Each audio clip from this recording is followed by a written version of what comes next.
Aujourd'hui, Ginko, il faut qu'on ait tous en tête que c'est un peu plus de 10 000 habitants qui s'y déplacent, qui y consomment. C'est une ville à part entière. La deuxième chose qui me semble importante de retenir, c'est cette dimension écologique qu'on a anticipée très tôt, végétalisée et encore plantée. Je crois que c'est la chose maîtresse si on veut faire demain une ville qui soit supportable dans les épisodes les plus extrêmes. On a planté plus de 1300 arbres sur le quartier. On a également favorisé tout ce qui est mobilité douce, ce qui permet de complètement écarter la voiture au sein même et au cœur du quartier. Nous avons décidé d'inscrire sur l'un des derniers îlots de Ginko la notion d'îlot frugal bordelais. Ce sont des bâtiments soucieux du climat de demain, des espaces de nature préservés au sein des îlots et à destination des habitants.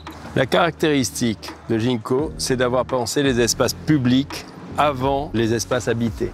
La mixité, elle s'exerce à l'îlot et au niveau du quartier aussi, puisque tous les équipements sont là pour que toutes les populations vivent, les familles avec leurs enfants. Nous avons conçu un concept global qui rassemble tout le monde et ensuite les architectes se sont exprimés en créant des formes plus ou moins variées, plus ou moins diverses. Ces logements ont été conçus toujours largement au-dessus des normes en vigueur en matière d'isolation thermique. Donc on est très performant sur le plan environnemental, sachant que par ailleurs on est desservi par un réseau de chaleur interne avec une chaufferie biomasse qui fait qu'on est 100% en énergie renouvelable. Alors pour moi, ce quartier Ginko, c'est un quartier mixte. Mixte par la population, mixte aussi par les fonctions. C'est un quartier où on habite, mais c'est aussi un quartier où on fait ses courses, où on peut faire du sport. C'est un quartier où demain, on va pouvoir aussi s'imprégner de culture. Moi, je pense qu'à terme, on va avoir un des quartiers qui sera les plus prisés de Bordeaux.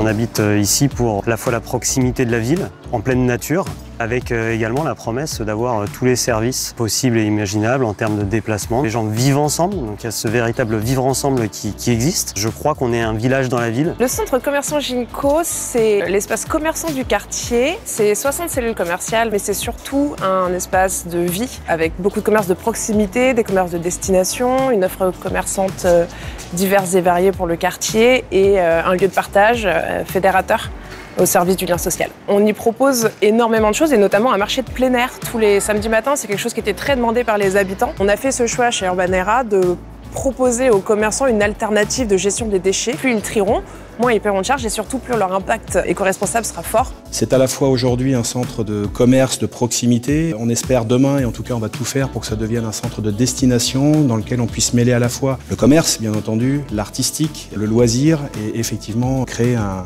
version 3.0 puisqu'aujourd'hui on est déjà sur une version 2.0 de ce qui existe. J'habite le quartier Ginko. J'ai également un complexe de loisirs qui s'appelle Ivasio Island. Ce qui m'a donné envie de m'implanter dans Ginko, c'est le quartier qui est très sympathique, où il y a beaucoup d'espaces verts.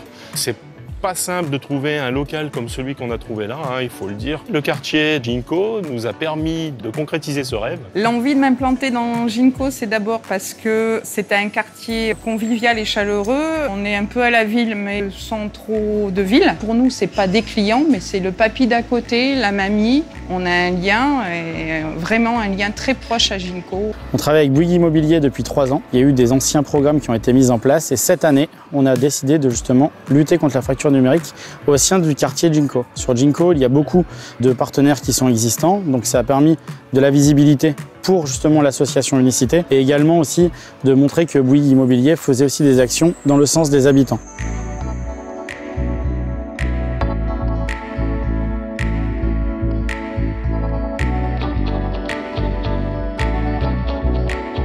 Alors Ginko est un projet précurseur et démonstrateur où de nombreuses innovations ont pu être développées. Avec Ginko, Urbanera a démontré que l'on peut créer un morceau de ville entre un lac méconnu, délaissé des Bordelais, une zone commerciale et un quartier 100% social.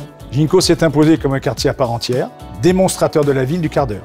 10 ans après, Ginko reste un quartier en constante mutation qui poursuit son développement avec la construction du premier îlot frugal bordelais.